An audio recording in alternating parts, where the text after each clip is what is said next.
Assalamualaikum warahmatullahi wabarakatuh. Saya Afiq Adazir bin Airul Nizam, membuat angka giliran WPE 016/004 dari Sekolah Agama An-Najah, Pesin 9, Putrajaya, telah memilih tajuk cerita saya pada hari ini, iaitu Sayyidina Abu Bakar As-Siddiq. Nama sebenar Sayyidina Abu Bakar ialah Abdullah bin Abu Quhafah Al-Tamimi. Beliau berketurunan bangsa Quraisy dan dilahirkan di kota Makkah pada tahun 574 Masih, iaitu setelah 2 tahun kelahiran Rasulullah sallallahu alaihi wasallam. Sayyidina Abu Bakar adalah khalifah pertama yang memimpin negara Islam dari tahun 632 Masihi hingga 634 Masihi. Beliau pada awalnya digelar Abd Ka'bah atau hamba Ka'bah, tetapi selepas pengislamannya Rasulullah sallallahu alaihi wasallam menukarnya kepada Abdullah. Sayyidina Abu Bakar diberi gelaran As-Siddiq kerana sentiasa membenarkan kata-kata dan perbuatan Rasulullah sallallahu alaihi wasallam, seperti mengakui Isra dan Mi'raj yang telah dilalui Rasulullah sallallahu alaihi wasallam. Beliau seorang pedagang yang berjaya dan mempunyai harta yang banyak. Beliau juga merupakan orang pertama memeluk Islam dari kalangan orang dewasa. Kewafatan Rasulullah SAW menyebabkan umat Islam mengalami kesulitan di dalam menentukan pemimpin yang layak menggantikan baginda. Oleh itu, kaum Muhajirin dan Ansar telah berkumpul di Saqifah Bani Sa'idah. Abu Bakar berjaya menenangkan perselisihan tersebut. Kemudian, beliau mencadangkan Sayyidina Umar dan Abu Ubaidah untuk dipilih sebagai khalifah. Sayyidina Umar Al-Khattab menarik diri dan telah mencadangkan Sayyidina Abu Bakar sebagai khalifah. Cadangannya telah disokong oleh Abu Ubaidah. Oleh itu, Sayyidina Abu Bakar dilantik menjadi khalifah pada tahun 11 Hijrah bersamaan 632 Masihi. Sayyidina Abu Bakar telah dilantik melalui sistem syura, iaitu perundingan atau perbincangan. Majlis syura ini diadakan di Saqifah Bani Sa'idah, iaitu tempat perhimpunan kaum Ansar. Sayyidina Abu Bakar As-Siddiq adalah khalifah Ar-Rasyidin yang pertama selepas Rasulullah wafat. Sayyidina Abu Bakar seorang khalifah yang mempunyai akhlak yang mulia. Antara akhlak yang dimiliki oleh Sayyidina Abu Bakar adalah: pertama, beliau adalah seorang yang dermawan. Beliau dikenali sebagai seorang pedagang yang berjaya dan mempunyai harta yang banyak, telah meninggalkan perdagangannya, kemudian menyerahkan segenap kekayaan dan jiwa raganya untuk menegakkan Islam bersama Rasulullah sallallahu alaihi wasallam. Beliau telah mengorbankan seluruh harta bendanya untuk menebus orang-orang yang ditawan, orang-orang yang ditangkap atau diseksa.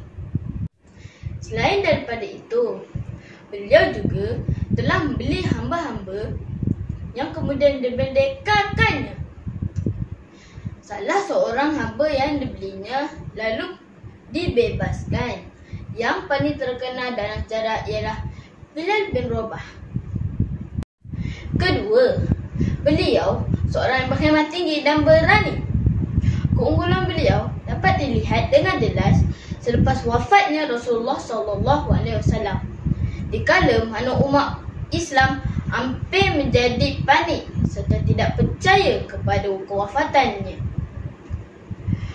Beliau mendapatkan orang ramai yang sedang dalam panik itu dalam membaca sepotong ayat dalam Al-Quran yang akhirnya membuatkan semua umat mendapat kepastian bahawa Rasulullah sudah wafat.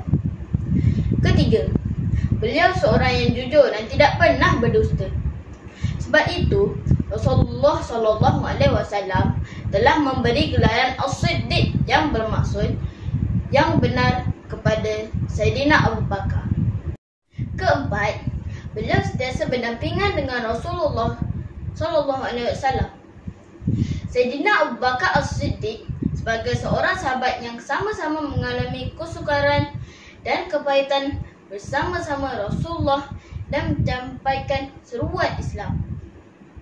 Sayyidina Abu Bakar radhiyallahu anhu tidak berjauhan dengan Rasul sepanjang hidupnya dan menyertai semua peperangan yang dihadapi oleh baginda.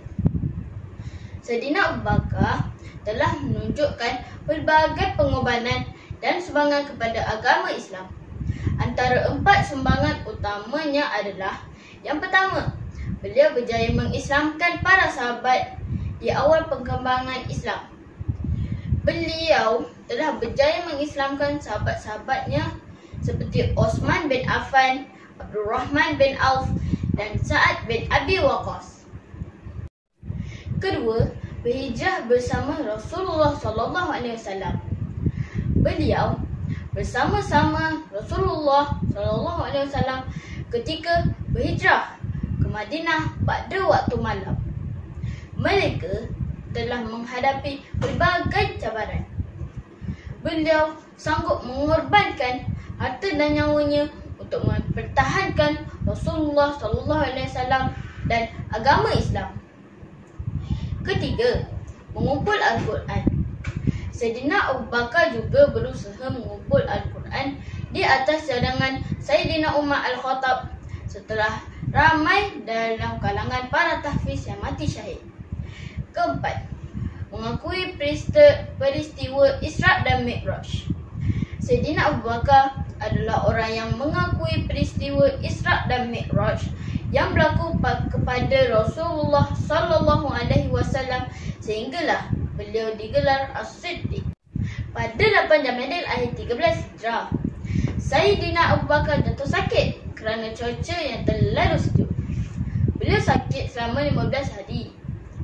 Sebelum wafat, beliau membuat keputusan untuk memilih Sayyidina Umar bin Al-Khattab sebagai khalifah lalu berunding dengan para sahabat. Kemudian, beliau memanggil Sayyidina Osman bin Affan untuk menulis wasiatnya bagi melantik Sayyidina Umar. Sayyidina Abu Bakar telah wafat pada malam Selasa 24 Jamadil Akhir tahun 13 Hijrah ketika berusia 63 tahun. Beliau menjadi khalifah selama 2 tahun 3 bulan.